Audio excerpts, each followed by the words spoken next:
procéder devant cette même tribune à l'ouverture des bancs de l'atelier national d'évaluation et de renforcement des capacités des animateurs des organismes spécialisés installés. D'entrée de jeu, j'exprime ma satisfaction pour le sens de l'organisation des présentes assises et la participation de tous les acteurs et espère que la gestion des organismes spécialisés se feront désormais dans le respect des normes et procédures telles que mentionnées au cours des échanges que vous avez eus pendant ces 3 journées de réflexion. Je reste convaincu que vous avez beaucoup gagné pendant les échanges d'expériences entre vos organismes et les comités de supervision. Chers participants, la présentation des modèles types de prévision budgétaire ainsi que les choix des projets prioritaires, les différents problèmes soulevés pour une gestion efficiente et une réalisation aisée des projets communautaires, les ajustements proposés pour les frais de fonctionnement de vos dots, la proposition de modification de la durée des mandats de vos bureaux en les faisant passer de 1 an à 5 ans pour plus d'efficacité dans le suivi de vos réalisations, la prise de conscience face à l'ampleur de la tâche qui vous a été confiée, sans compter les riches débats qui s'en sont suivis en plénière ou en groupe, ont permis de formuler les recommandations et stratégies, d'apporter des réponses précises devant plusieurs questions. Je voudrais ici faire aussi une recommandation parce qu'en suivant tout ce qu'il y a eu comme recommandation, je n'ai pas retrouvé une recommandation que je voudrais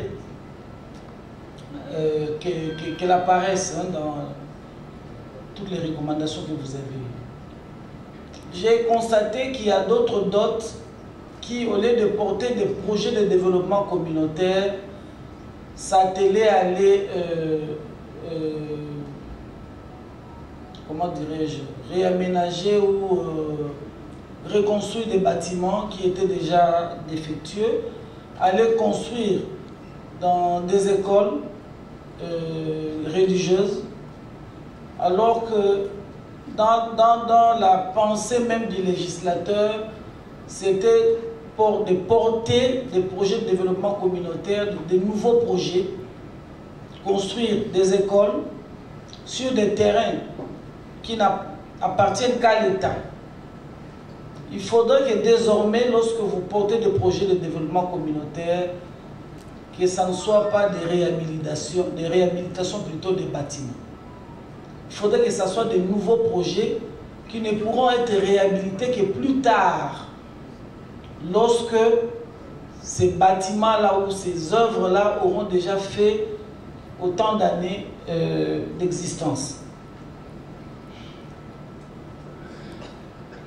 À cette fin, le comité de supervision est désormais invité à travailler d'arrache-pied pour la célérité dans le traitement de vos dossiers et l'établissement des passerelles d'échange d'informations aux fins d'améliorer d'une part vos performances et d'accélérer d'autre part la réalisation de projets de développement dont le choix respecteront, j'ose croire, les différents principes qui vous ont été développés par les experts du comité de supervision au cours du présent atelier. Il s'ensuit que plusieurs autres recommandations portant notamment sur la nécessité d'organisation d'un atelier similaire à celui-ci pour les titulaires des droits miniers afin qu'on leur explique clairement la différence entre le cahier des charges, la redevance minière et la dotation de 0,3% minimum du chiffre d'affaires, le renforcement des capacités dans le mode de gestion, la possibilité la possible mise sur pied d'un comité permanent de suivi pour pérenniser les acquis de tout ce que nous avons pu réaliser, vous et nous, la gestion future des ouvrages et j'en passe. Ce sont autant de préoccupations qui nécessiteront de la part des ministères des Mines et des Affaires sociales un suivi permanent et une attention toute particulière. Comptez sur mon collègue des affaires sociales et moi-même pour la mise en œuvre des dites recommandations. Notez aussi que j'ai résolu de vous faire signer des contrats de performance pour vous évaluer périodiquement. À cette démarche, j'entends coupler la signature des arrêtés de gestion des projets qui vous seront transmis incessamment pour vous dicter les ABC de la gestion des ouvrages réalisés avec la dotation de 0,3% minimum du chiffre d'affaires pour le compte de vos communautés respectives.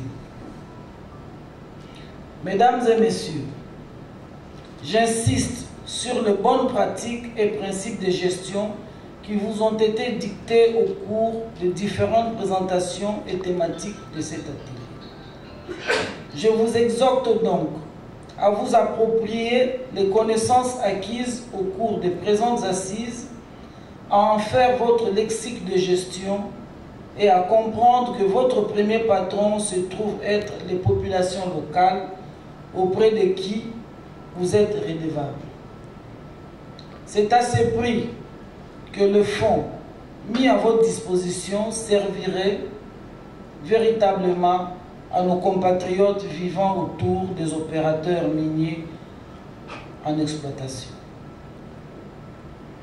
Le développement tant recherché pour nos populations constitue la priorité des priorités du premier citoyen de la République démocratique du Congo, je cite son Excellence, M. Félix-Antoine Tshisekedi Tshilombo, président de la République, chef de l'État, à qui je réitère l'expression de mes hommages les plus déférents.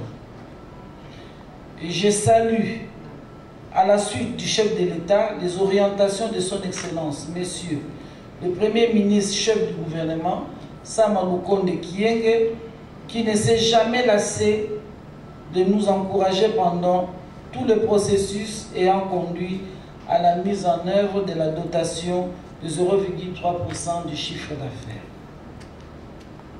Je ne peux clore mon propos sans souhaiter bon retour aux participants et prompte guérison à notre collaborateur. On m'a dit qu'il y a un représentant de la dot qui est tombé malade, qui est aux urgences. Vraiment une prompte guérison et à tous les chrétiens, tous les croyants, si vous pouvez avoir une pensée de guérison pour notre frère. Je crois que c'est un frère ou une soeur, je ne sais pas. Donc je disais, je souhaitais un bon retour aux participants, particulièrement à ceux qui sont venus des provinces.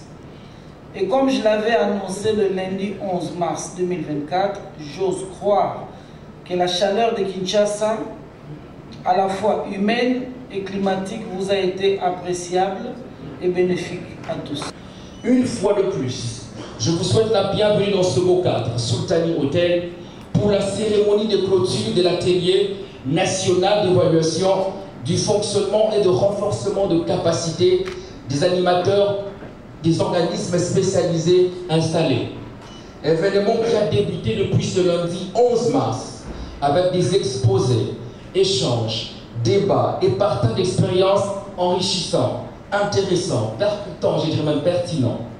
Ici est de rappeler que cet atelier a été organisé par leurs excellences, Madame la ministre de Mines, Antoinette Samba Kalambay, et son collègue, Monsieur le ministre des Affaires sociales, Action humanitaire et solidarité nationale, Modeste Moutinga Moutouchai, dans le cadre des activités du comité de supervision, d'orientation, de suivi et de contrôle de la gestion de la dotation de 0,3 minimum du chiffre d'affaires pour contribution au projet le développement communautaire dans le secteur minier.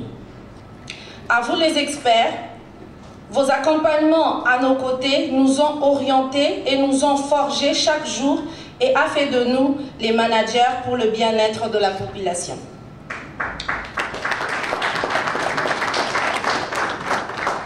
Surtout, ne vous fatiguez pas de nous tenir par la main. Continuez à prendre nos appels, même en pleine nuit, pour résoudre les problèmes. À vous tous, héros de l'ombre, qui avez contribué à la réussite de cet atelier, recevez notre gratitude. À vous, participants et membres des bureaux des organismes spécialisés et unités d'exécution des projets, nous vous exhortons à mettre en œuvre toutes les connaissances acquises au cours de cet atelier et être à la hauteur de la confiance nous témoignée par leurs excellences. Avant de finir ces propos, nous sollicitons auprès des DOT, comités de supervision, ainsi qu'à leurs excellences, un soutien pour notre collègue président de la DOT, Wang Xin, hospitalisé depuis ce matin. Prière de voir Madame Elodie Kishambongo. Merci à tous. Correcteur News TV, Awande correction, il y a News tout. Donc Awande, on assure quoi. Suivez Correcteur News TV pour avoir toutes les informations crédibles et fiables. Correcteur News avec Yemoko Rachou. Rachou, la caramel, check.